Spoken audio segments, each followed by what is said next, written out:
أما بعد قال الله تعالى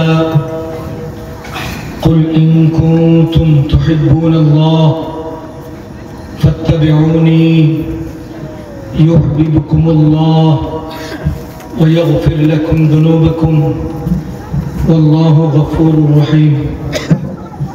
وقال رسول الله صلى الله عليه وسلم من أحب سنتي فقد أحبني ومن أحبني كان معي في الجنة.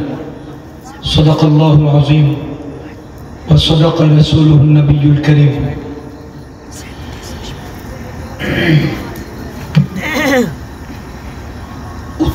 उत्तर नसरुद्दी उमर फारूक बाड़ी जामी मस्जिद और एलाकार युव समाजेर उद्योगे आयोजित आजकेर षष्ठ बार्षिक वाज महफिल 2025 चलमान अधिवेशनेर सम्मानित सभापति साहेब मुअज्जज उलामाए किराम मुरब्बियान आज़म युवक भाईरा और बंधुरा विभिन्न एलाका थेके आगत सम्मानित मुसलमान भाईरा अल्लाह रब्बुल आलामीनेर शेष मेहरबानी जिनि आमादेरके दीनेर मोहब्बत अंतरे निये दीनी महफिले बसे दीनी आलोचना शोनार जन्य कबुल करेছেন तौफीक दिয়েছেন शुक्रिया आदाय करे जोरे सोरे बोलबो अल्हम्दुलिल्लाह।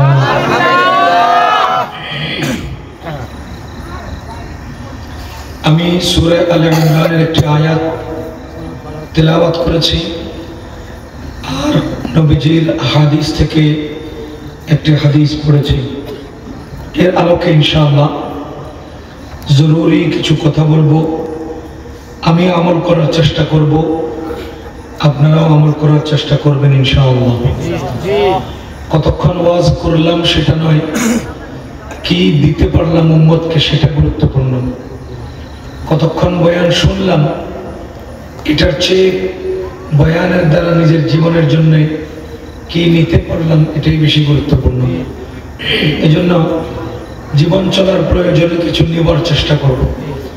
আর আগে আমি মাযরাত করছি, গত 1-1.5 মাস থেকে প্রায় ঠান্ডা জনিত কারণে আমার গলা বসার কথা বলতে কষ্ট। এরপরেও ইনশাআল্লাহ ভাঙ্গা গলায় কিছু কথা বলবো। আল্লাহ তাআলা বলেন কুল ইন কুনতুম তুহিব্বুনাল্লাহ। দেখেন আয়াতের বর্ণনার ধারা আমরা যদি বুঝি একেবারে সহজ একটা বিষয় আমরা আমাদের জীবনের জন্য নিতে পারবো ইনশাআল্লাহ। আল্লাহ কি বলেন ইন কুনতুম তুহিব্বুনাল্লাহ, হে বান্দা তোমরা যদি আল্লাহকে মহব্বত করো, ফাত্তাবিউনি তাহলে এই শর্ত পূরণ করো, ইউহিব্বুকুমুল্লাহ ওয়া ইয়াগফির লাকুম যুনুবাকুম, তবে আল্লাহ তোমাদেরকে মহব্বত করবেন এবং তোমাদের জীবনের গুনাহগুলো maaf করে দিবেন। সহজভাবে বুঝেন, এই আমার আঙ্গুলের দিকে তাকান। ইন কুনতুম তুহিব্বুনাল্লাহ ইউহিব্বুকুমুল্লাহ, যদি তোমরা আল্লাহকে মহব্বত করো আল্লাহও তোমাদেরকে মহব্বত করবে। যদি তোমরা আল্লাহকে মহব্বত করো আল্লাহও তোমাদেরকে মহব্বত করবেন। খুব খেয়াল করব, যদি আমরা আল্লাহকে কি করি আল্লাহ আমাদেরকে কি করবেন। আবার বলেন, যদি আমরা আল্লাহকে মহব্বত দেই তবে আল্লাহ আমাদেরকে মহব্বত দিবেন। আল্লাহ আমরা যদি আল্লাহকে মহব্বত করি আল্লাহ আমাদেরকে মহব্বত করবেন। আমরা যদি আল্লাহকে মহব্বত দেই আল্লাহ আমাদেরকে মহব্বত দিবেন। তাহলে বলেন তো এখানে কি চলতেছে? আদান প্রদান, দেয়া নেয়া। কি দেয়া নেয়া? মহব্বতের আদান প্রদান চলছে, মহব্বত দেওয়া নেওয়া চলছে। আমি আগে দিব আল্লাহ পরে দিবেন, আমি দিলে আল্লাহ দিবেন। মজার বিষয় হলো আল্লাহ শুধু মহব্বত দিয়ে ছেড়ে দিবেন না, ওয়াগফির লাকুম যুনুবাকুম মাফ করে দিবেন। সুবহানাল্লাহ। মহব্বত করে ছেড়ে দিবেন না, মহব্বতের পাশাপাশি ক্ষমাও করে দিবেন। এবার বলেন আমরা কি আদান প্রদান করছি? এই আয়াত দ্বারা বোঝা যায় বান্দা আর আল্লাহর প্রধান আদান প্রদানের লেনদেন হলো মহব্বতের।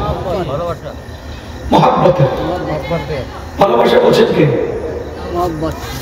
ভালোবাসা আমি বলছেন, আমি বুঝাই দিই। মহব্বত এর বাংলা অনুবাদ ভালোবাসা, কিন্তু ভালোবাসার আরবি মহব্বত না। কেমন এগুলো? মহব্বতের বাংলা অনুবাদ ভালোবাসা, আর ভালোবাসার আরবি আবার মহব্বত না। তাহলে মহব্বতের বাংলা ভালোবাসা হইল, তো ভালোবাসার আরবি কি হওয়ার কথা? মহব্বত হওয়ার কথা। কিন্তু আমি কি দাবি করলাম এটা মহব্বত, ভালোবাসার আরবি না। এটা বোঝার জন্য আরেকটু সহজ করে বুঝেন। ভালোবাসা মানে কি? ভালোবাসা বাংলা একটা শব্দ, এর দাবি, এর অর্থ, এর ব্যাখ্যা হলো ভালোবাসা বলা হয় মনের টানকে। মনের টান বা মনের আকর্ষণ। আপনার প্রতি আমার মনের আকর্ষণ আছে, দুর্বলতা আছে, এটার নাম কি? ভালোবাসা। বলেন মনের আকর্ষণকে কি বলে? ভালোবাসা। বলেন মনের আকর্ষণকে কি বলে? ভালোবাসা। কিন্তু সব মনের আকর্ষণকে মহব্বত বলে না। মনের আকর্ষণকে ভালোবাসা বলে, কিন্তু সব মনের আকর্ষণকে মহব্বত বলে না। আপনারা কি বুঝতেছেন? আরো সহজে বুঝাই। মনের আকর্ষণকে কি বলে? বলেন না, ভালোবাসা। এই মনের আকর্ষণের আড়ালে খুঁজতে গেলে যদি দেখি যে আকর্ষণের পেছনে, আকর্ষণের আড়ালে স্বার্থ আছে দুনিয়ার, এটার নাম মহব্বত নয়, এটার নাম শাহওয়াত। আর যদি আমার মনের ওই আকর্ষণের আড়ালে দুনিয়ার কোনো স্বার্থ না থাকে, তাহলেই সেটা মহব্বত। এবার বলেন ভালোবাসা। বলেন মনের টানকে বলে। মনের যে টানের আড়ালে স্বার্থ থাকে তাকে মহব্বত বলে না, তাকে বলে শাহওয়াত। মনের আকর্ষণের আড়ালে দুনিয়ার স্বার্থ না থাকলে সেটাকে মহব্বত বলে। এবার আপনি বলেন মহব্বতের বাংলা অনুবাদ কি? ভালোবাসা। ভালোবাসার আরবি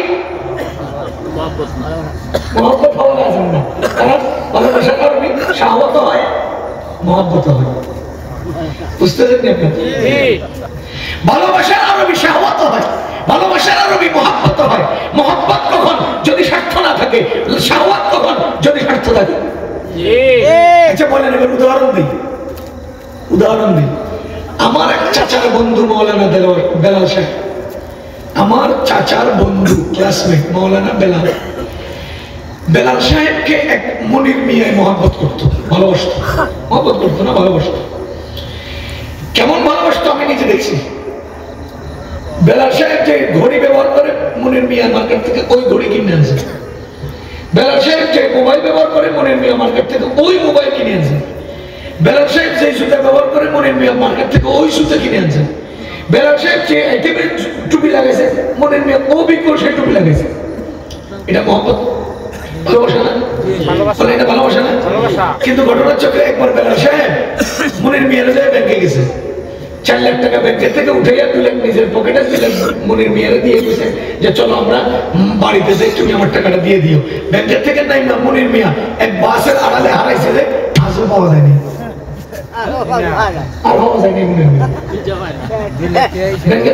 বাস একটা পিছন দিয়া হেড পর্যন্ত গেছে। কত করে লইয়া? কত টাকা নিয়া? এবার বলেন বেলাল সাহেবের মতো জুতা, বেলাল সাহেবের মতো টুপি, বেলাল সাহেবের মতো রুমাল, বেলাল সাহেবের মতো ঘড়ি, বেলাল সাহেবের মতো সবকিছু নিয়া এই যে আকর্ষণটা, এই যে আকৃতিটা, এই যে ফটোকপি খাপে খাপ, এই যে বাহ্যিক ইয়াটা, প্রদর্শনটা, এটার ভালোবাসা বলে না? কিন্তু এই ভালোবাসার আড়ালে স্বার্থ ছিল কিনা? এই ভালোবাসাকে মহব্বত বলা যায়? এই ভালোবাসার নাম কি? বলেন শাহওয়াত। এটার নাম কি? শাহওয়াত। এবার বলেন 14ই ফেব্রুয়ারি ভালোবাসা দিবস না? কোন প্রেমিক তার প্রেমিকাকে স্বার্থ ছাড়া মহব্বত ভালোবাসে? কোন প্রেমিক তার প্রেমিকাকে স্বার্থ ছাড়া ভালোবাসে? কোন প্রেমিকা তার প্রেমিককে স্বার্থ ছাড়া ভালোবাসে? বুঝা গেল 14 ফেব্রুয়ারি ভালোবাসা দিবস, মহব্বত দিবস না। কিন্তু এই ভালোবাসার আরবি মহব্বত না, এই ভালোবাসার আরবি হলো শাহওয়াত। শাহওয়াতের বাংলা নিম্ন অনুবাদ হলো লুচ্চামি। এটার বলে খাবাসাত। এর কি বলে? খাবাসাত, নষ্টামি। এবার আপনি বলেন ভালোবাসা মানি কি মহব্বত? না। ছুরি ছুরি চিনেন না? ছুরি ছুরি, আপনি একটা মেসওয়াক কিনবেন, মেসওয়াক বানাবেন, তো ছুরি ছাড়া মেসওয়াক আনবেন কিভাবে? আমার গাড়িতে একটা ছুরি আছে, এরকম ছোট একটা ছুরি কিনে রাখছি, কারণ আমরা সফরে থাকি। কোনো সময় মনে চাইছে আপেল খাবো, পেয়ারা কিনলাম, কাটবো কেমনে, পরে ছুরিটা রেখে দিছি। এখন এই ছুরিটা আমার কাছে, এই ছুরি রাখা কি অপরাধ? কিন্তু এই ছুরি দিয়ে যদি আরেকজনের পেটের মধ্যে ভাত দেয় কি অপরাধ? তো ছুরি তো।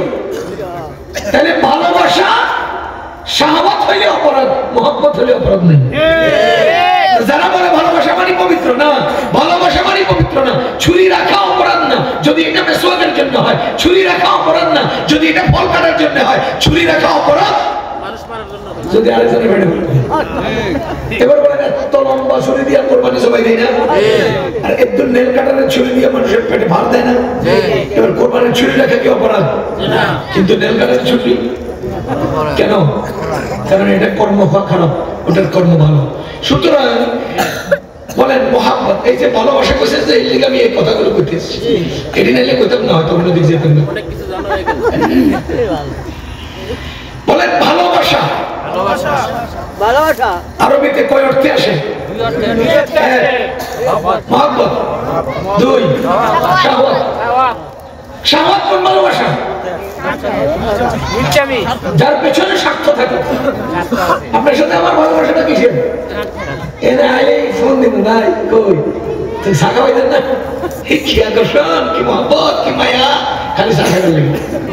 চা খাইবার লেগে আমার মহব্বতের নাম কি? মহব্বত। চা খাবার ভালোবাসার নাম মহব্বত না, স্বার্থ। জানেন যেই ভালোবাসার আড়ালে দুনিয়ার কোনো স্বার্থ নাই, ওই ভালোবাসার দাম কত জানেন? নবীজি বলেন আল হুব্বু ফিল্লাহি মিনাল ঈমান, যার অন্তরে মহব্বত আছে তার অন্তরে ঈমান আছে।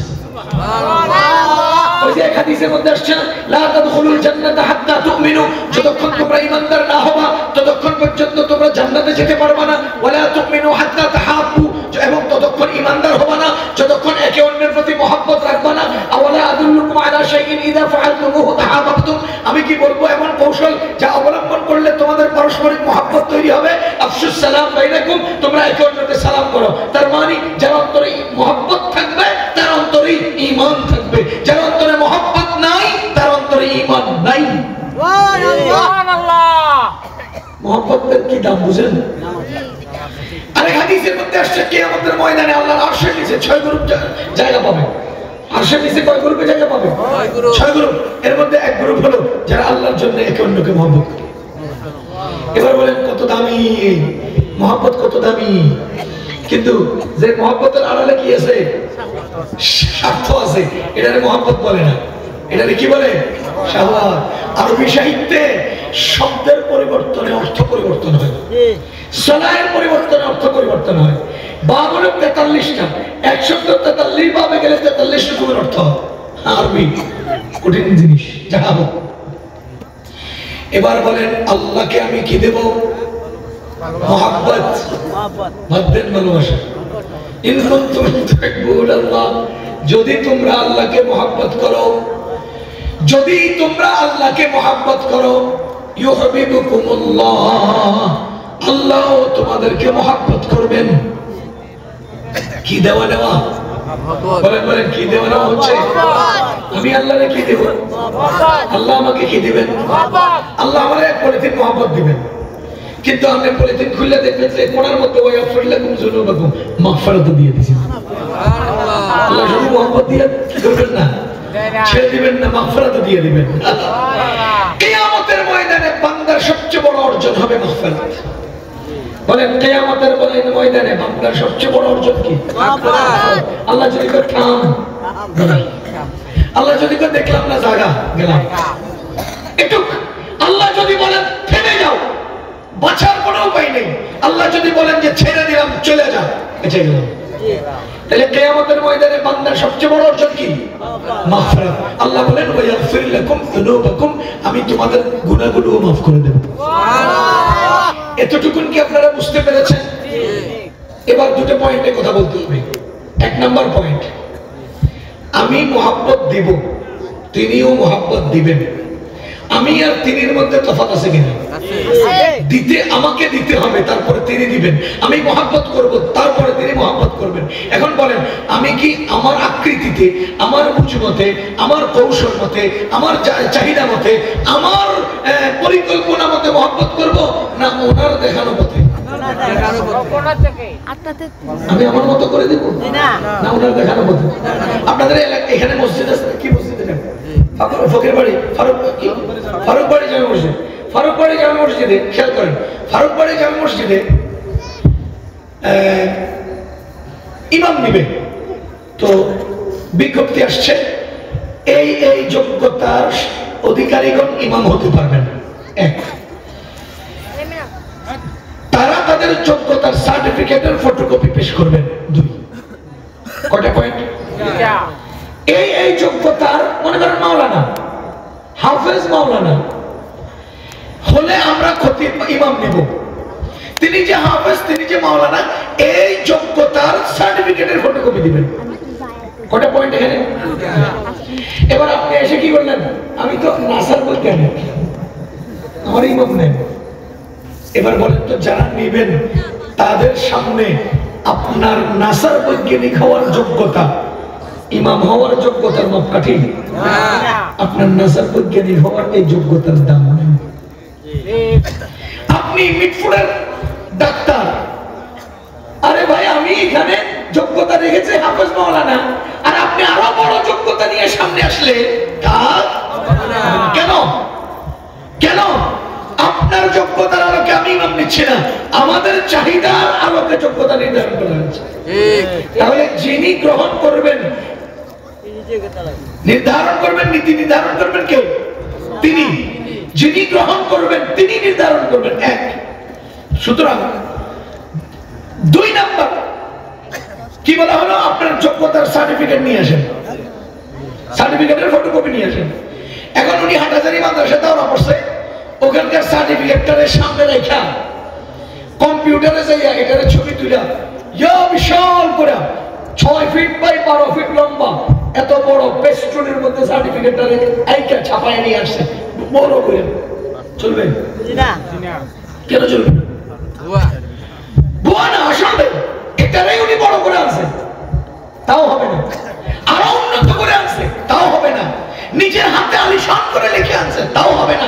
কেন হবে না? এটা প্রাতিষ্ঠানিক না, প্রাতিষ্ঠানিক ফটোকপি লাগবে। কথা বুঝতেছেন?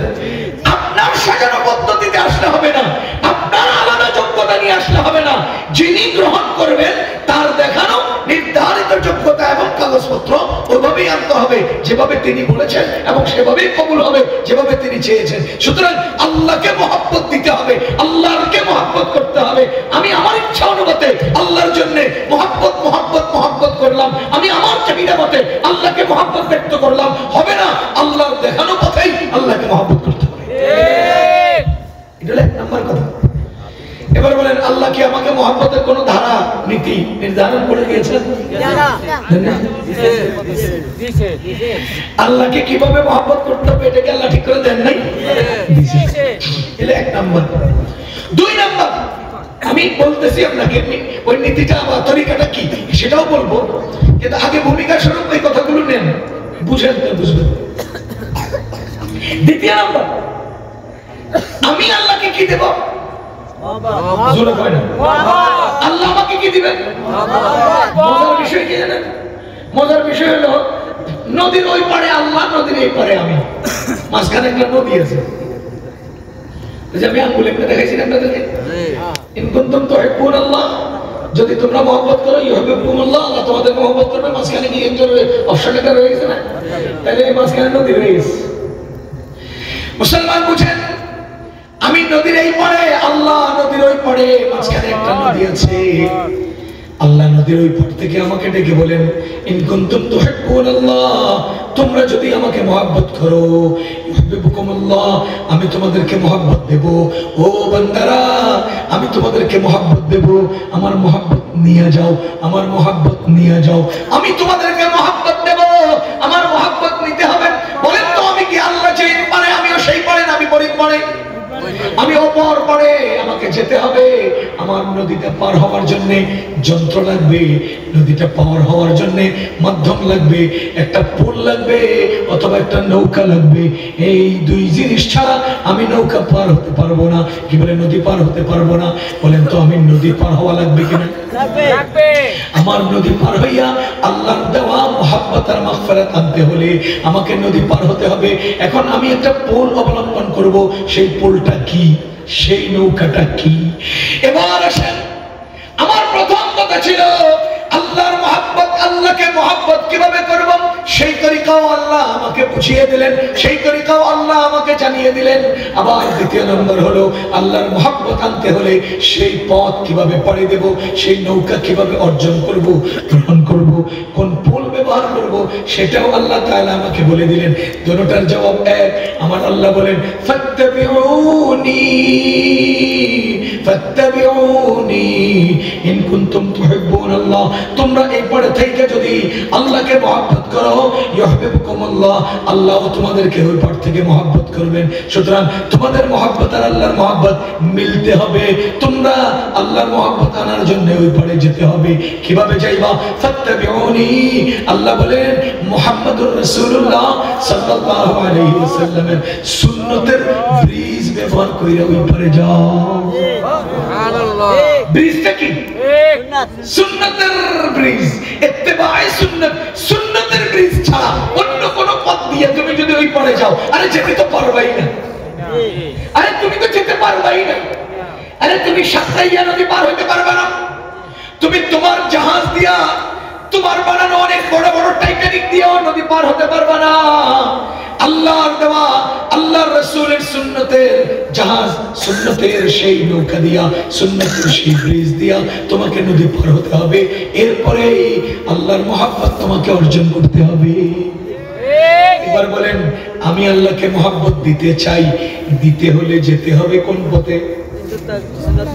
সুন্নতের পথে। সুন্নতের পথে। জোরে বলেন কোন পথে?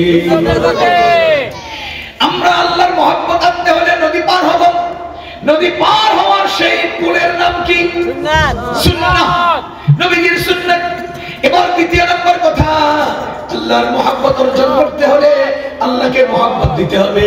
আল্লাহকে মহব্বত করব কোন পন্থায়? নবীজির সুন্নতের পন্থায়। নবীজির সুন্নতের পন্থায়। তাহলে আল্লাহকে মহব্বত করার পদ্ধতি হলো সুন্নাত।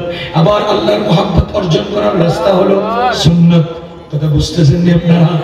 ও মুসলমান, এখানে আমি এবার সহজ করে উদাহরণ দেই। ওই যে বেলাল মিয়ার বেলাল সে বেলাল মুনমুনের মিয়ার উদাহরণ দিলাম, যে যাকে মহব্বত করে তার মতো হয়ে চলার চেষ্টা করে, তাই না? দেখবেন এখন মার্কেটে পচকলি টুপি পাওয়া যায়, আইয়ুবি টুপি। এটা মানা খালেদ সাইফুল্লাহ বিষয়ে টুপি লাগায়, এই জন্য টুপি, এটার নাম রাখছে কি? আইয়ুবি টুপি।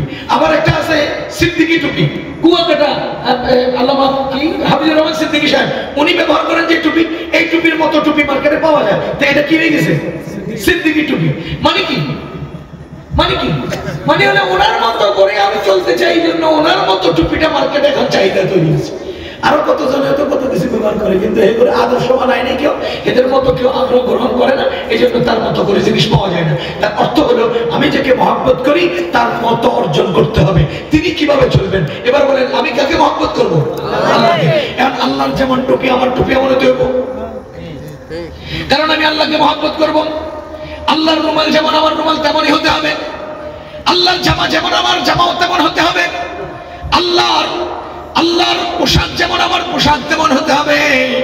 আল্লাহর চলাফেরা উঠা বসা যেমন আমারও চলাফেরা উঠা বসা তেমন হতে হবে। তার মানে আমি বান্দা হিসেবে, আমি একজন মানুষ হিসেবে জীবনে যতগুলো কাজ করি, আমার প্রতিটি কাজ আল্লাহর কাজের মতো হতে হবে। এবার আমার খেয়াল করেন, আমার প্রতিটি কাজ আল্লাহর কাজের মতো হতে হবে। কথা বুঝতেছেন না আপনারা? আমার প্রতিটি চলন বলন আল্লাহর চলন বলনের মতো হতে হবে। কিন্তু মাসলা হলো, মুসলমান বুঝেন, মাসালা হলো, আমি তো আল্লাহর পোশাক দেখি না, আমি তো আল্লাহর জামা দেখি না, আমি তো আল্লাহর কুর্তা দেখি না, আমি তো আল্লাহর মতো কিভাবে হবো জানি না। আপনারা বুঝতেছেন না আমার কথা? এখন আল্লাহ বলে যে বান্দা, আমার মতো করে জামা টুপি তুমি নিতা, হ্যাঁ, আমার জামা টুপি তো তুমি চেনো না, দেখো না। তা আমি তোমাকে জন্য একটা স্যাম্পল পাঠাইলাম, মুহাম্মদুর রাসূলুল্লাহ সাল্লাল্লাহু আলাইহি ওয়াসাল্লাম, এবং তাকে সামনে পেশ করে বললাম ফাত্তাবিউনি। আরে মুহাম্মদের জামার মতো জামা লাও, মুহাম্মদের টুপির মতো টুপি লাও, মুহাম্মদের জিন্দেগির মতো জিন্দেগি বানাও। তো তুমি আমার পছন্দের জিন্দেগি নিয়ে আনিলা, কেমন জানি তুমি আমাকে মহব্বত করলা। আমি তো আল্লাহরে কেমন, আল্লাহ কেমন চায় আমি কি দেখি? দেখছি, জানি। কিন্তু এখন রাসূল সাল্লাল্লাহু আলাইহি ওয়াসাল্লামকে আল্লাহ পাঠাইয়া বলতেছেন যে আমি কেমন চাই ওনারে দেখো, তিনি যেমন আমি চাইও তেমন। বুঝেন না? তিনি যেমন আমি চাই তেমন। তুমি আমারে মহব্বত করবা, তা আমার টুপির মতো টুপি নাও। আল্লাহ আপনার টুপি তো আমি দেখি না, ওই যে আমার হাবিবের টুপিটা দেখো, সেটাই আমার টুপি। ও আল্লাহ, আপনার জামা তো আমি দেখি না, আমার হাবিবের জামাটা দেখো। বুঝেন নাই? আল্লাহ আপনার আমলগুলো তো আমি দেখি না, আমার হাবিবের আমলগুলো দেখো, তিনি যেমন করেন আমি তেমন পছন্দ করি। দ্বিতীয় নম্বর উদাহরণ, আপনাদের কোনো সমস্যা হতেছে? একটু বিক্ষিপ্ত মনে হয়, এমনি বুঝেন কিনা? কথা বুঝতেছেন না? হয়তো হয়তো কান ফাটা আওয়াজ আসতেছে না, কিন্তু বোঝা যাচ্ছে না, তাইলে হইব। কিছু ইলেকট্রিক সমস্যা তো হয় মাঝে মধ্যে, যান্ত্রিক সমস্যা হইতেই পারে। সবাই যদি বেখেয়াল হয়ে যান বা সবাই এর মধ্যে হস্তক্ষেপ করতে যান, কথা বলতে যান, তাহলে আমাদেরও মন নষ্ট হয়। কারণ মানুষের অমনোযোগিতার কারণে আমাদের কথা স্পৃহাটা, আগ্রহটা, ধারণা নষ্ট হয়। এই জন্য মনোযোগ দিয়ে শুনি। একজনে ওনাদেরকে বলেন যে ভাই তোমার মাইকটা আওয়াজ হচ্ছে না, মাইকটা ঠিক করো। আচ্ছা, 2 নম্বর উদাহরণ খেয়াল করেন। একজন ছেলে সৌদি আমেরিকা থাকে, ছোট ভাই কোথায় থাকে? আমেরিকা থাকে। বড় ভাই ফোন করছে, ভাইয়া আপনি তো আমেরিকা আসবেন, আমার জন্য 2 সেট জামা বানিয়ে নিয়ে এসেন। এখন তুমি আমেরিকায় 2 সেট জামা বানাবো কিভাবে? তোমার জামার তো মাপ নেই। আমার ঘরের আলমারির ভেতরে আমার একটা জামা আছে, ওই জামাটা আপনি টেইলারকে দিবেন, সে ওটার পরিমাপে মাপ দিয়ে আমার মতো করে জামা বানিয়ে নিয়ে আসবে, দিয়ে দিবে। এরকম হয় না ভাই? আগের জামা পুরান জামা দিয়ে নতুন জামা তৈরি করা হয়, হয়তো। এখন বড় ভাই গেছেন টেইলারের কাছে, যে বলতেছে মিয়া আমার ছোট ভাইয়ের জন্য জামা বানাবো, কয়দিন লাগবে? 10 দিন। কত টাকা লাগবে? এক একটা জামার মজুরি লাগবে 600। কাপড় কত করে লাগবে? 4 গজ করে। এবার বেটা 8 গজ কাপড়, 1200 টাকা, 10 দিন সময় দিয়া হেরে ওই পুরান জামাটা দিছে, হ্যাঙ্গারের মধ্যে ঝুলে বলছে যে এই যে জামাটা হ্যাঙ্গারে ঝুলে দিলাম, এটার মতো ছাতা দিবা, এটার মতো কলার দিবা, এটার মতো প্লেট দিবা, এর মতো বর্ডার দিবা, এর মতো ঢোলা দিবা, এর মতো লম্বা দিবা, অবিকল এটার মতো বানাইবা, এর ফলে যেন না হয়। বুঝলেন? কাপড় নিল কয় গজ? এক একটাই 4 গজ কাপড় দিল, 600 টাকাও দিল, 10 দিন সময়ও দিল। এবার আপনারা ইনসাফের সাথে বলেন, এই জামার মতো যদি জামা কেউ না বানায়, এই জামার মতো অবিকল আকৃতির জামা যদি তৈরি না হয়, বলেন তো ওই টেইলার থাপ্পড় খাবে কিনা? জরিমানা দিবে কিনা? ওই বেটা 12 তারিখ আমার ফ্লাইট, 10 তারিখ পর্যন্ত তোর টাইম দিলাম, তুই 10টা দিন আবার করে বলছিস আমার ছোট ভাইয়ের জামাগুলো বানায় নেব, আমার মাত্র টাইম আছে 2 দিন, আমি তো বানাইতে পারবো না। এখন তুই নিজের জামাটা আমার জামাটা বানিয়ে দিলি না, 600 টাকাও দিলাম, কাপড়ও দিলাম, কাপড়টা নষ্ট হলো, টাকাটাও বিদা গেল, টাইমটাও ওভার হয়ে গেল। ওরে মুসলমান, আমার আল্লাহ রাব্বুল আলামিন কিয়ামত পর্যন্ত সমস্ত মানুষের জিন্দেগিকে কবুল করবেন, কবুল করবেন, কবুল করবেন আল্লাহ তাআলা। এই জন্য দুনিয়ার কি পরিমাণ নাজ নেয়ামত দিলেন, কি পরিমাণ পুঁজি দিলেন, আকাশে চাঁদ দিলেন, চন্দ্র দিলেন, সূর্য দিলেন, গ্রহ নক্ষত্র দিলেন, গাছগাছালি দিলেন, পাখপাখালি দিলেন, আমার জীবনে 60টা বছর দিলেন, এরপরে কত নাজ নেয়ামত দিলেন, সময়ও দিলেন, পুঁজিও দিলেন, সব কিছু দিয়া আল্লাহ তাআলা আমার জীবনটাকে সাজানোর জন্য একটা সিম্পল হ্যাঙ্গারে ঝুলাইয়া দিয়েছেন মুহাম্মাদুর রাসূলুল্লাহ। মুহাম্মাদুর রাসূলুল্লাহ হলেন কিয়ামত পর্যন্ত আগত সমস্ত মানুষের জীবনকে সাজানোর জন্য, জীবনকে ঢালাই করার জন্য, তৈরি করার জন্য সিম্পল মুহাম্মাদের মতো জামা বানাও, তার জীবনের মতো জীবন ধারণ করো, তবে আমি তোমাকে কবুল করব। আর যদি ব্যতিক্রম হয় 400 টাকার জরিমানা দিতে হবে, কাপড়ের জরিমানাও দিতে হবে। 10 দিন সময় নষ্ট করছো, পিটানিও খাইতে হবে। আমার আসমানের সূর্য চন্দ্র তোমরা গ্রহণ করেছো, জমিনের নাজ নিয়ামত খেয়েছো, জীবনের 60 বছর পার করেছো। আমি যে স্যাম্পল দিয়েছি, তুমি স্যাম্পলের মতো জীবনটা গড়ো নাই, আমি আল্লাহ তোমাকে কবুল করব না। আর যদি তার মতো হয়ে যাও, ইউহিব্বুকুমুল্লাহ ওয়া ইয়াগফির লাকুম যুনুবাকুম, সব বুঝি আমি দিলাম, সব নাজ নিয়ামত আমি দিলাম, আর মুহাম্মদকে স্যাম্পল হিসেবে সামনে দিলাম। তার মতো যদি হইয়া যাও, শোনো শোনো, দুনিয়া যা ভোগ করছো করছো, আখিরাতে অনন্তকালের জান্নাত পেয়ে যাইবা। সুবহানাল্লাহ। কিরে ভাই, আমাদেরকে কি পরিমাণ পুঁজি দিছে আল্লাহ কোন? আপনার চোখে দেখার দরকার, চোখের জুতি দেয়নি, দেখার চাহিদা পূরণের জন্য চোখও দিছে, জুতিও দিছে। দুনিয়াতে কত মানুষ আছে চোখ আছে জুতি নেই, কি ভাই? তাই আমার দেখার চাহিদা পূরণের জন্য চোখও দিলেন, জুতিও দিলেন। আমার শোনার চাহিদা পূরণের জন্য কানও দিলেন, শ্রবণ শক্তিও দিলেন। আমাকে চলার জন্য পা দিলেন, পায়ের মধ্যে আবার পাওয়ারও দিলেন, শক্তিও দিলেন। আমি উপর হয়ে পড়ে যাই না। কে ভাই, এই চিকন চিকন দুটো পায়ের উপর দিয়ে আমি উঠতেই শিখতেই খাইতেই পড়ি না, এ কি শক্তি দিলেন? আল্লাহ। এত সব বুঝি আল্লাহ আমার দিলেন, 60-70টা বছরও দিলেন। এরপরে আবার তোমার এই জীবনটাকে কিভাবে সাজাইবা সেটার জন্য একটা স্যাম্পলও দিলেন। এরপরে তুমি সাজাইলে না, এবার 10 দিন সময় নষ্ট, 400 টাকা 4 গজ কাপড় নষ্ট, 600 টাকা মজুরি নষ্ট। তোমারে টেইলার সাহেবরে সালাম করিয়া গ্রহণ করিবেন, বলেন টেইলার সাহেবকে সালাম করিয়া গ্রহণ করিবেন না থাপড়াইয়া দাঁত ফালাইয়া দিবেন? আপনি যে আল্লাহর দেওয়া এত নাজ নিয়ামত গ্রহণ করলেন, খাইলেন, ধরলেন, ফিরলেন, সবকিছুর পরে নবীজির মতো করে জীবনকে গড়লেন না, তো আল্লাহ কি আপনারা আদর করিয়া মহব্বত করিবেন না থাপড়াইয়া দাঁত ফালাইয়া? শাস্তি। আপনারা কি আমার কথাগুলো বুঝতেছেন? এবার বলেন, আমাকে আল্লাহর মহব্বত অর্জন করতে হবে। ক্লিয়ার কথা, শেষ কথা, ফাইনাল কথা। আমি আমার আল্লাহ, আমি আমার রবের মহব্বত অর্জন করতে চাই, যেইভাবে হোক, যেই করে হোক, আমি যেইভাবে হোক, যেই করে হোক, আমি আমার আল্লাহর মহব্বত অর্জন করতে চাই। উদাহরণ আমি মনে করেন, উদাহরণ দেওয়ার জন্য বলছি, 6 বার আমি আমেরিকা গেছি, তাইলে বুঝে গেল আমেরিকার লগে আমার একটা কি আছে, বহুত বড় বড় নেতাগুলোকে, বড় বড় ব্যক্তিদের সাথে মানে একটা লিঙ্ক তৈরি হয়েছে না। এবার আমি আপনাদের কাছে এসে বললাম, শোনেন, আগামী 3 মাসের মধ্যে যে অনর্গল ইংরেজিতে কথা বলতে পারবে তাকে আমেরিকার ভিসা দিয়ে দিন।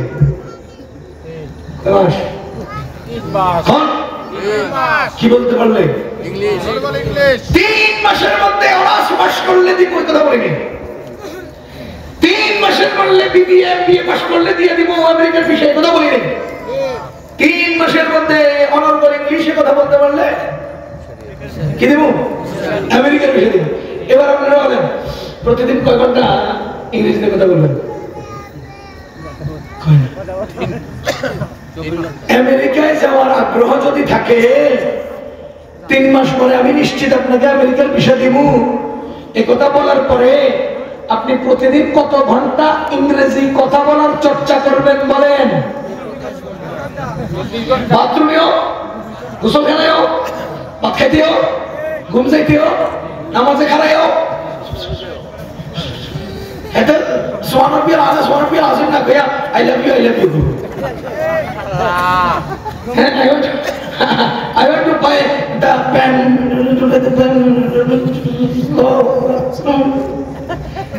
এটা বাজে বলতে হবে কোন? আমি তো বিষয় বলতে 3 মাস পর আমরা নিজে দিব। আচ্ছা, ইনসাফের সাথে বলেন, 3 মাসের মধ্যে অনর্গল কথা বলতে হলে আমি কত ঘন্টার মেহনত করব? 12 ঘন্টা 12 ঘন্টা 24 ঘন্টা 1000 টাকা লাগে মাটি কাটবে 18 ঘন্টা আপনি আমেরিকা যাবেন বিশাল লাগে 12 ঘন্টা গেছে। আচ্ছা এবার বলেন অনন্তকালের জান্নাতের ভিসা দিবে 60 বছর পরে, আর 60 বছর পর্যন্ত সময়টা পার করার জন্য, ইংরেজিতে কথা বলার জন্য, আমল করার জন্য আল্লাহ তাআলা 12 বছর বয়স পর্যন্ত সময় দিলেন। আমি 3 মাস সময় দিছি, আল্লাহ কত বছর বয়স পর্যন্ত সময় দিয়েছেন? 12 বছর। 12 বছর বয়স পর্যন্ত সময় দিয়েছে।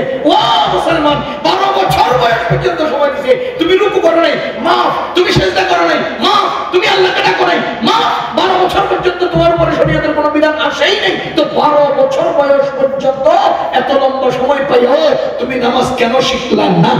3 মাস পাইলে তো 18 ঘন্টা তুমি ইংরেজিতে কথা বলো। কি জবাব? কি জবাব? অনন্তকালের জান্নাতের বিষয় দেওয়া হবে 12 বছর বয়স পর্যন্ত, কারণ 15 বছর বয়স পর্যন্ত আল্লাহ তাআলা এই অনন্তকালের জান্নাত অর্জনের কলা কৌশল শিখতে সময় দিয়েছে। এরপর থেকে তোমার করতে হবে, করে গেলে এরপরে তোমাকে জান্নাত দেওয়া হবে। তুমি 12 বছর বয়স পর্যন্ত হায়াত পেও কেন শিখলা না?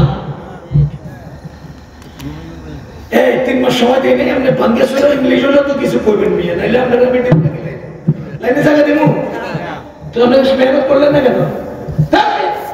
স্বাভাবিক স্বাভাবিক অগ্রাহ্য হব। এই জন্য আল্লাহ তাআলা সহজ ভাবে বলে দিয়েছেন, কুল ইন কুনতুম তুহিব্বুনাল্লাহ ফাত্তাবিউনি ইউহিব্বুকুমুল্লাহ ওয়া ইয়াগফির লাকুম যুনুবাকুম। তুমি কি আল্লাহকে মহব্বত করতে চাও? তবে মুহাম্মদুর রাসূলুল্লাহর অনুসরণ করো, তাহলে আল্লাহ তোমাদেরকে মহব্বত করবেন। এবার বলেন তো, এই আয়াতের মধ্যে 2 জিনিস এসে গেছে। 1 নাম্বার হলো আল্লাহকে মহব্বত করার পদ্ধতি কি হবে, 2 নাম্বার হলো আল্লাহকে মহব্বত অর্জন করার জন্য যে রাস্তা অবলম্বন করব ওই রাস্তাটা কি হবে। দুটাই একটা, ইত্তেবায়ে সুন্নাহ। কি সেটা?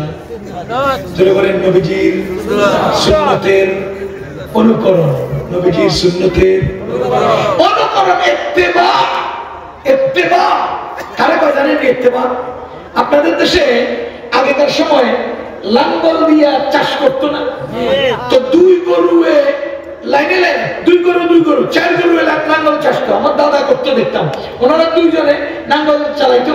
তো সামনের জন যেই খান দিয়া চলতো, পেছনের জন ঠিক সেই খান দিয়া চলতো। সামনে জন পেছনে দিতে না। অনেক সময় দেখবেন পায়ের উপরে পায়ের ছাপ, এই যে পিচ্ছিল যে পানি পানি জায়গা, কাদা কাদা জায়গা, তো সামনের বেটায় এমনি এমনি করে করে কি করে পা দিছে, পরের কদম কি করছে পা দিছে, তো পিছনওয়ালা নিশ্চিন্তে এই বেটার পায়ের মধ্যে পা রেখে যাবে। বুঝেন না? যিনি সামনের পা রাখবে পিছনওয়ালা নিশ্চিত সেই জায়গায় পা দিয়ে পার হতে পারবে, এটা জানে। আমাদের আল্লাহ বলেন ফাত্তাবিউ, নাম হলো ইত্তেবা। আগের জন যেভাবে করে পরের জন ঠিক সেভাবে করার নাম হলো ইত্তেবা। ফাত্তাবিউনির অর্থ হলো মুহাম্মদুর রাসূলুল্লাহ সাল্লাল্লাহু আলাইহি ওয়াসাল্লাম জীবনে যেভাবে যা করেছেন তোমরাও জীবনে সেভাবে তা করো, তাহলেই নবীজির ইত্তেবা হবে। ও মুসলমান, এবার আরেকটা মজার কথা কি শুনেন। আমাদের নবীজি বলেন মান আহাব্বা সুন্নতি ফাকাদ আহাব্বানি। আমরা হলাম আল্লাহর বান্দা, আমরা হলাম নবীজির উম্মত। বলেন তো আমরা কি? আল্লাহর বান্দা। আর কি? মুসলমান খেয়াল করেন মজার কথা, বান্দা কাকে মহব্বত করবে? আল্লাহকে। উম্মত কাকে মহব্বত করবে? আল্লাহকে, নবীজিকে। বান্দা কাকে মহব্বত করবেন? আল্লাহকে। আল্লাহকে। উম্মত কাকে মহব্বত করবেন? নবীজিকে। সবাই বলেন তো, নবীজি আর আমাদের সম্পর্ক কি? নবী উম্মত। আল্লাহ আর আমার সম্পর্ক কি? আল্লাহর বান্দা। এই তো, তাহলে বান্দা কাকে মহব্বত করবে? উম্মত কাকে মহব্বত করবে? ও মুসলমান, আমি উম্মত হিসেবে মহব্বত করব নবীজিকে, আমি বান্দা হিসেবে মহব্বত করব আল্লাহকে। এবার আমি হাদিস কোরআন ঘাইটা দেখি মহব্বত কিভাবে কাকে করা যায়, নবীজিকে কিভাবে করব, আল্লাহকে কিভাবে করব, আল্লাহ রাসূলকে কিভাবে করব, আল্লাহকে কিভাবে করব, দূরবীন দিয়ে তালাশ করি। এদিকে যায় দেখি যেই তরিকায় আল্লাহর মহব্বত হয়, এদিকে তাকায় দেখি ও ভিতর সেই তরিকায় নবীজির মহব্বত হয়। একের ভিতর দুই, একের ভিতর দুই, কাম হইল এক, পাইয়া গেলাম দুই। কথা বুঝেন? যদি এমন হতো আল্লাহরে মহব্বত করলে ডান দিক যা, নবীজিরে মহব্বত করলে বাম দিক যা, তো আমি একলা মানুষ কোন দিক যেতাম? বিপদ হতো না? আমি একা মানুষ কোন দিক যেতাম? বিপদ হয়ে যেত। কিন্তু আল্লাহ তাআলা কি সুন্দর করে বলেন, কুল ইন কুনতুম তুহিব্বুনাল্লাহ, যদি তোমরা আল্লাহকে মহব্বত করো, ফাত্তাবিউনি, তরিকা হলো আল্লাহর রাসূলকে ইত্তেবা করো। নবীজি বলেন মান আহাব্বা সুন্নতি ফাকাদ আহাব্বানি, যে আমার সুন্নতকে মহব্বত করলো সেই আমাকে মহব্বত করলো। তার মানে তুমি আল্লাহর মহব্বত অর্জনের জন্য পথ যেটা নিলা, আমার মহব্বত অর্জনের জন্য পথ সেটাই। আমার সুন্নতকে যদি মহব্বত করো তবে আমাকে মহব্বত হবে। নবীজির মহব্বতের পথ পন্থা হলো নবীজির সুন্নতকে মহব্বত করতে হবে। বলেন তো কাকে মহব্বত করতে হবে? সুন্নতকে। বলেন কাকে? কাকে কাকে কাকে? সুন্নতকে মহব্বত করতে হবে। সুন্নতের আবার কেমনে মহব্বত করেন? সুন্নত কিভাবে মহব্বত করব? ও আমাদের দুনিয়াতে মহব্বতের একটা ধারা দেখছি আমরা। কি ধারা জানেন? কত কয়েক বছর আগে আর্জেন্টিনা আর জার্মানি ফাইনাল ফুটবল খেলা হয়েছিল, মনে আছে আপনাদের? ফুটবল ফাইনাল খেলা হয়েছিল, এবার না আগের বার অথবা তার আগের বার। তো উত্তরবঙ্গের এক বেটায় জার্মানি পাস করছে দেখা জমিন বিক্রি কইরা জার্মানির পতাকা নিজের বাড়ি থেকে শ্বশুর বাড়ি পর্যন্ত 3.5 কিলোমিটার বানাইছে। কত কিলোমিটার? কি বানাইছে? জার্মানির পতাকা। কিসের কারণে? জার্মানির মহব্বতের কারণে। এখন আমাদের নবীজি কি বলে? মান আহাব্বা সুন্নতি, যে আমার সুন্নতকে মহব্বত করবে। তার মানে যে ব্যক্তি তার নিজের বাড়ি থেকে শ্বশুর বাড়ি পর্যন্ত লম্বা সুন্নত লেখা পতাকা আনবে। কি বুঝেন না? মহব্বতের একটা ধারা তো পাইলাম আমরা, যে নিজের বাড়ি থেকে শ্বশুর বাড়ি পর্যন্ত জার্মানির পতাকা আঁকা, মানে এটা একটা মহব্বতের বহিঃপ্রকাশ। আপনাদের এই দাউদকান্দি এলাকায় বিশাল বড় বিল্ডিং করছে বেটা, জার্মানির পতাকা আঁকে, আর্জেন্টিনার পতাকা লাগা, আরেকজন ওয়াল করছে সুন্দর করে, হ্যাঁ উপরে জার্মানির পতাকা আর আর্জেন্টিনার পতাকা অথবা ব্রাজিলের পতাকা আঁকে, নিচে দিয়ে সোহেল, সুমন, সোহাগ, আমরা আর্জেন্টিনা। সোহাগ করে সোহাগ বাপের গায়ে আরেকজনের পূজা করে, নিজের বাপের খেয়ে আরেকজনের পূজা করে, করে কি সুন্দর করে পতাকা আছে। আইকে আমার নিচে দিয়ে কি লিখছে? সোহেল, সুমন, সোহাগ, আমরা আর্জেন্টিনা। না আমরা আর্জেন্টিনা, মেরে জমে লেখে এটা আর্জেন্টিনা। তুই আরেকজনের সামসা। ও মুসলমান, বলেন এটাও তো একটা মহব্বতের বহিঃপ্রকাশ। এখন প্রশ্ন হলো মান আহাব্বা সুন্নতির অর্থ কি? নবীজির সুন্নতকে মহব্বত করা মানে সুন্নত সুন্নত সুন্নত সুন্নত সুন্নত সুন্নত সুন্নত সুন্নত লেখিয়া পতাকা অঙ্কন করা। ওই যে নির্বাচনের সময় আসলে দেখবেন নৌকা মার্কার একটা গেঞ্জি জার্সি, এরপরে ধানের শীষের জার্সি, আবার হাত পাখার জার্সি, দাড়িপাল্লার জার্সি, গায়ে দিয়ে রাস্তা রাস্তায় মিছিল করে আনে, এই সুন্নত লেখিয়া বুকের মধ্যে ছাপ লাগাইয়া এই গেঞ্জি গায়ে দিলে সুন্নতের মহব্বত। কপালের মধ্যে সুন্নত লেখিয়া পতাকা আঁকিয়া বিশাল সুন্দর সবুজ পাগড়ি লাগাইয়া এরপরে বিশ্ব আশিকের রাসূল সম্মেলন মারিলে এটার নাম সুন্নত। মহব্বতের, সুন্নতের মহব্বত কি? আসলে নবীজি বলেন মানে আহাব্বা সুন্নতি, আমার সুন্নতের যে মহব্বত করে। তাহলে সুন্নতের মহব্বতটা কি? সুন্নতের মহব্বতটা কি? মাজারে যাইয়া মোমবাতি জ্বালানো কি? হিফি সাহেবের পায়ে চুমা খাওয়া কাকে কয় সুন্নতের মহব্বত? বলেন কাকে বলে? মাজারে সিজদা করা, এই গর্ধব মাজার পূজারী বেদাতি এই সবগুলো নিজে তো একটা সুন্নতের আমল করে না, বরঞ্চ শিরকে ডুবে থাকে। আর যারা সুন্নতের মহব্বত অন্তরে ধারণ করে, জীবনে ধারণ করে, লালন করে, নবীজির উপর দরুদ পাঠ করে, ওরা এটা বেদাতিরা মাজারের পূজা করে, মাজারের সিজদা দেয়, আর এটার বিনিময় করে আশিকের রাসূল নাম দিয়া বুত কি বলে ব্যবসা করে। আর আমাদেরকে যারা মহব্বত করে সুন্নতে এগুলো ওয়াহাবি কইয়া দিলেন।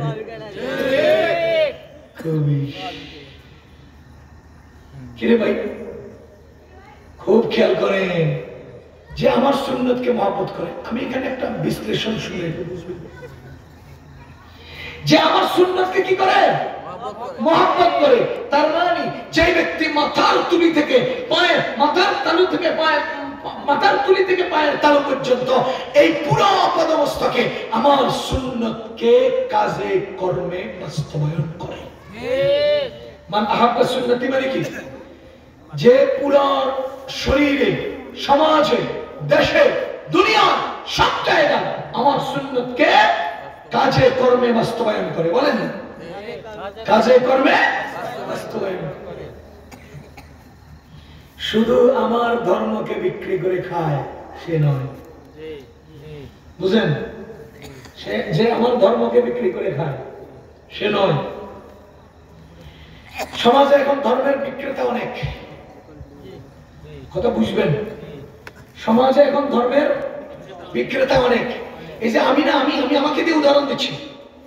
আমাকে আপনারা কি মনে করেন, ধর্মের বিক্রেতা না ধর্মের অনুসারী? কি মনে হয়? এ ভাই আপনারা বলেন, আমি কি ধর্মের বিক্রেতা মনে হয় না ধর্মের অনুসারী মনে হয়? খোদার কসম, আমি ফজরে ইমামতি করি, যোহরে ইমামতি করি, আসরে ইমামতি করি, ফজরে ইমামতি করি, প্রত্যেকটা ওয়াক্ত নামাজে সামনের কাতারে সবাইকে নিয়ে নামাজ পড়াই। আমি সুন্নতের কথা বলি, আমি শরীয়তের কথা বলি, আমি হারামের কথা বলি, আমি হারামের বিরুদ্ধে বলি, হালালের পক্ষে বলি, মানুষের ইনসাফ আর ন্যায় বিচারের পক্ষে কথা বলি। আমি মানুষকে ইসলামের উপরে উদ্বুদ্ধ করার চেষ্টা করি, আমি ইসলাম পালন করার চেষ্টা করি। আমি হলাম ইসলামের অনুসারী। পক্ষান্তরে যারা নির্বাচনের আগে আমার মিম্বরের পাশে দাঁড়িয়ে জনগণের কাছে ভোট চায়, জনগণের কাছে ভোট চায়, তারাই সত্যিকারে আমার মিম্বরের পাশে আমার মাইকে তারা ব্যবসা করে। আমি ধর্মের অনুসারী, তারাই ধর্মের ব্যবসায়ী। আপনি বলেন কোরবানির ঈদ ধর্ম নয়? কোরবানির ঈদ ধর্ম নয়, ধর্মের আমল নয়?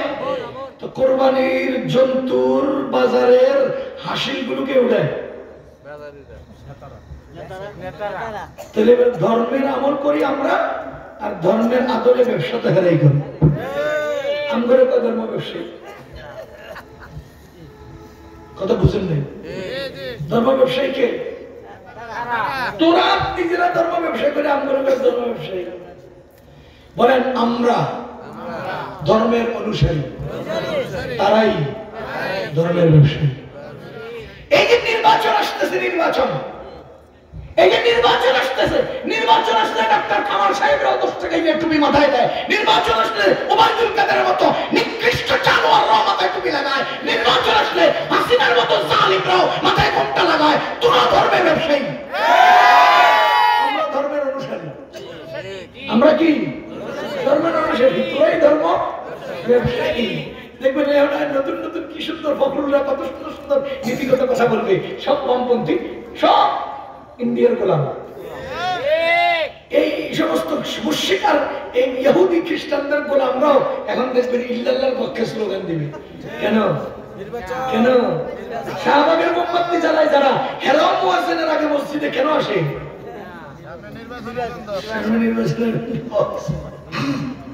ও মুসলমান, কথা বুঝেন? মান আহাব্বা সুন্নতি ফাকাদ আহাব্বানি। যারা আমার সুন্নতকে মহব্বত করে, তার অর্থাৎ হলো যারা কাজে কর্মে জীবনে আমার সুন্নতকে বাস্তবায়ন করে। ফাকাদ আহাব্বানি, তারাই আমাকে মহব্বত করলো। এই জায়গায় খুব গুরুত্বপূর্ণ একটা বিশ্লেষণ শুনেন। আমাদের নবীজি সাল্লাল্লাহু আলাইহি ওয়াসাল্লাম বলেন, তারাকতু ফীকুম আমরাইন, তোমাদের জন্য আমি দুইটা জিনিস রেখে যাচ্ছি। লান তাদিল্লু মা তামাসসাকতুম বিহিমা, ততক্ষণ পর্যন্ত তোমরা গোমরাহ হবে না যতক্ষণ পর্যন্ত তোমরা এই দুইটা জিনিসকে মজবুত ভাবে আঁকড়ে ধরবে। এই কিতাব আল্লাহ, এক নাম্বার হলো আল্লাহর কিতাব, সুন্নাত রাসূলিল্লাহ, দুই নাম্বার হলো আল্লাহর রাসূলের সুন্নাত। কথা খেয়াল করেন, এই মনোযোগ ছুটে গেলে বুঝবেন না। দুই জিনিস রেখে যাচ্ছি। তারাকতু ফীকুম আমরাইন লান তাদিল্লু, গোমরাহ হবে না, মা তামাসসাকতুম বিহিমা, যতক্ষণ এই দুইটাকে মজবুত ভাবে আপনি ধরে রাখবে, ভালো করে বুঝেন, লান তাদিল্লু। মাদ্রাসার ছাত্র ভাইয়েরা আলেমরা বলতে পারেন লান নফিতাকি, নফিতাকিন মিনাল আন ইলা ইয়াউমিল কিয়ামাহ, জামি ওয়াক্ত নফি করার জন্য আসে। এখন থেকে কিয়ামত পর্যন্ত পুরো সময়টাকে নফি করার জন্য নফিতাকির আসে। নবীজি বলেন লান তাদিল্লু, তার মানে দাজ্জাল আসলেও তোমারে গোমরাহ করতে পারবে না। যদি তোমরা আঁকড়ে ধরে রাখো দাজ্জালেও গোমরাহ করতে পারবে না। আর যদি তোমরা আঁকড়ে না ধরো তাহলে পিঁপড়ার কামড়েও তোমরা গোমরাহ হয়ে যাবে। লান তাদিল্লু মা তামাসসাকতুম বিহিমা, গোমরাহ হবে না। কয় জিনিস? সবাই বলেন কিতাব আল্লাহ, এক নাম্বার হলো কিতাবুল্লাহ, সুন্নাত রাসূলুল্লাহ, দুই নাম্বার হলো রাসূলুল্লাহর সুন্নাত। কেন? এবার বিশ্লেষণটা বুঝেন। কিতাবুল্লাহ, কিতাব আল্লাহ, বলেন কিতাব আল্লাহ। সুন্নাতু রাসূলিল্লাহ, সুন্নাত রাসূল আল্লাহ। কয় শব্দ? বুঝেন? কিতাবুল্লাহ কয় শব্দ? সুন্নাতু রাসূলিল্লাহ কয় শব্দ? তাই এবার বাংলা বুঝেন। আল্লাহর কিতাব কয় শব্দ? আল্লাহর রাসূলের সুন্নাত কয় শব্দ? আচ্ছা, কিতাবুল্লাহর বিপরীতে রাসূলুল্লাহ বললেন না কেন? কিতাবুল্লাহ রাসূলুল্লাহ, আমি তোমাদের কাছে দুই জিনিস লিখে দিচ্ছি, একটার নাম কিতাবুল্লাহ আর একটার নাম রাসূলুল্লাহ। আল্লাহর কিতাব, আল্লাহর রাসূল, যথেষ্ট না? কিন্তু রাসূলের ব্যাপারে সুন্নাত শব্দটা বৃদ্ধি করলেন কেন? ও ছাত্র ভাইয়েরা, মাদ্রাসার ছাত্র ভাইয়েরা, আপনাদেরকে বলছি, সুন্নাহ, সুন্নাত এর কয়েদ কেন আনলেন? রাসূলুল্লাহ বললে ক্ষান্ত হলেন না কেন? সুন্নাতু রাসূলিল্লাহ বললেন কেন? কিতাবুল্লাহর বেলায় আয়াতে মুহকামাত মিন কিতাবিল্লাহ আল্লাহ কয়েদ আনলেন না কেন? রাসূলুল্লাহর বেলায় মুতলাক রাসূলুল্লাহ না বলে সুন্নাতু রাসূলিল্লাহ আনলেন কেন? কয়েদ কেন আনলেন? বুঝতেছেন? আপনার সাধারণত বুঝতে কষ্ট হবে, আমি একেবারে সহজভাবে বলার চেষ্টা করছি। কিতাবুল্লাহ কয় শব্দ? কার কিতাব? আল্লাহর কিতাব। সুন্নাতু রাসূলিল্লাহ কয় শব্দ? কার? কার? কার কি? আল্লাহর রাসূলের সুন্নাত। বুঝেন? আল্লাহর রাসূলের সুন্নাত তিন শব্দ না? আচ্ছা, কেন? এর কারণ হলো আমরা রাসূলুল্লাহর মধ্যে যখন খুঁজি তিন জিনিস পাই। রাসূলুল্লাহর মধ্যে তিনটা অপশন আছে, কথা বুঝেন? রাসূলুল্লাহর মধ্যে অপশন কয়টা? তিনটা। এক মিলাদ, দুই হাদিস, তিন সুন্নাত। বলেন এক মিলাদ, বলেন দুই হাদিস, বলেন তিন সুন্নাত। মিলাদ, হাদিস, সুন্নাত কয়টা? এখন নবীজি যদি বলতেন যে রাসূলুল্লাহকে ধরো, তাহলে সমাজে কেউ রাসূলুল্লাহর মিলাদ ধরতো, সমাজে কেউ রাসূলুল্লাহর হাদিস ধরতো, সমাজে কেউ রাসূলুল্লাহর সুন্নাত ধরতো, অথবা সমাজের মানুষের তিনটা ধরা কঠিন হয়ে যেত। কথা বুঝেন? যদি নবীজি বলতেন রাসূলুল্লাহ ধরো, তাহলে রাসূলুল্লাহর মধ্যে অপশন কয়টা? কারণ আমরা প্রত্যেকে তিনটা ধরা কঠিন হয়ে যেত না?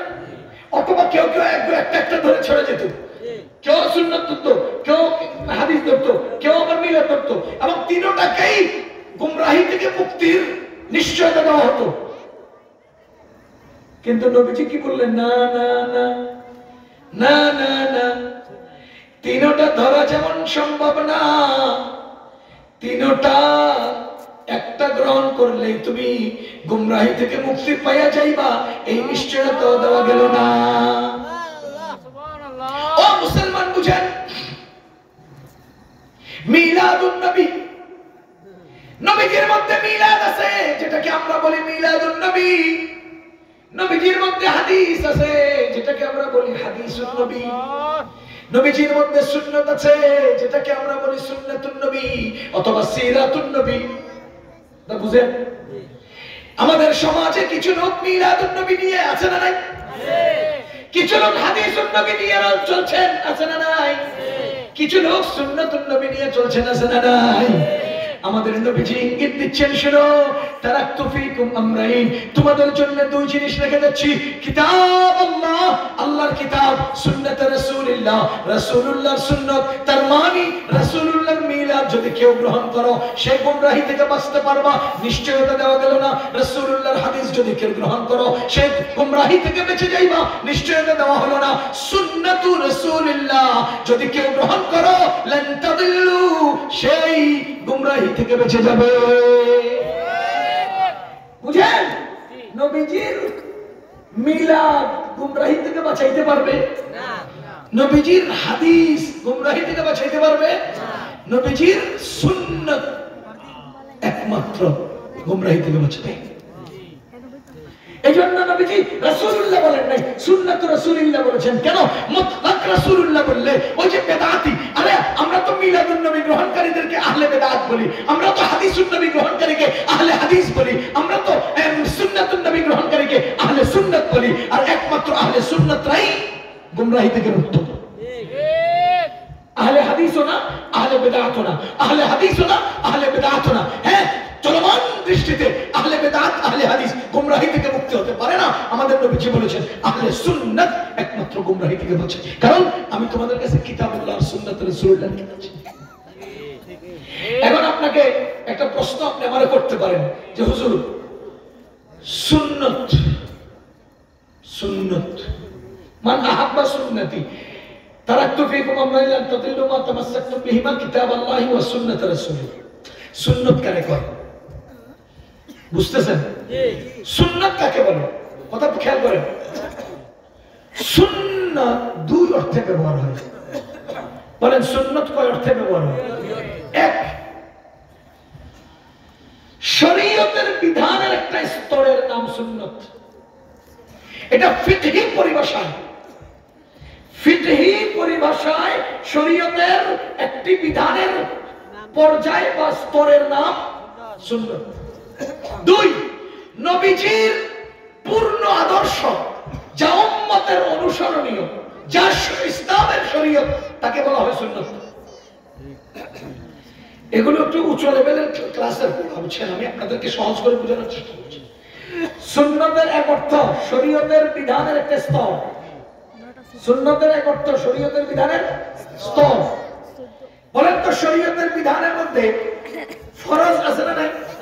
ওয়াজিব, এরপরে দেখছেন ফরজ, ওয়াজিব, সুন্নাত, মুস্তাহাব, মুস্তাহসান আছে না নাই? তাহলে শরীয়তের বিধানে ফিকহি পরিভাষায় ফরজ বিধান আছে, ওয়াজিব বিধান আছে, সুন্নাত বিধান আছে। এটা হলো সুন্নাত। কিসের সুন্নাত? ওই বিধানগত পালনের গুরুত্বের স্তর, বিধানগত পালনের গুরুত্বের স্তর। ফরজ এমন বিধান যা অমান্য করার, অবিশ্বাস করার সুযোগ নেই। ওয়াজিব এমন বিধান যা অমান্য করার, অবিশ্বাস করার সুযোগ নেই। সুন্নাত এমন বিধান যা অমান্য করার সুযোগ নেই, অবিশ্বাসের সুযোগ নেই। তবে ফরজ বিধান অমান্য করলে কবিরা গুনাহ হয়, ওয়াজিব বিধান অমান্য করলে কবিরা গুনাহ হয়, ফরজ বিধান অস্বীকার করলে, অবিশ্বাস করলে কাফের হয়, ওয়াজিব বিধান অবিশ্বাস করলে, অস্বীকার করলে কাফের হয় না। সুন্নাত বিধান অমান্য করলে গুনাহ হয়, অবিশ্বাস করলে কাফের হয় না। এই যে একটা স্তরগুলো আছে, এই স্তরের একটা স্তরের নাম হলো সুন্নাত। বলেন তো নামাজে তাকবীরে তাহরিমা বলা সুন্নাত, ফরজ। তাকবীরে তাহরিমা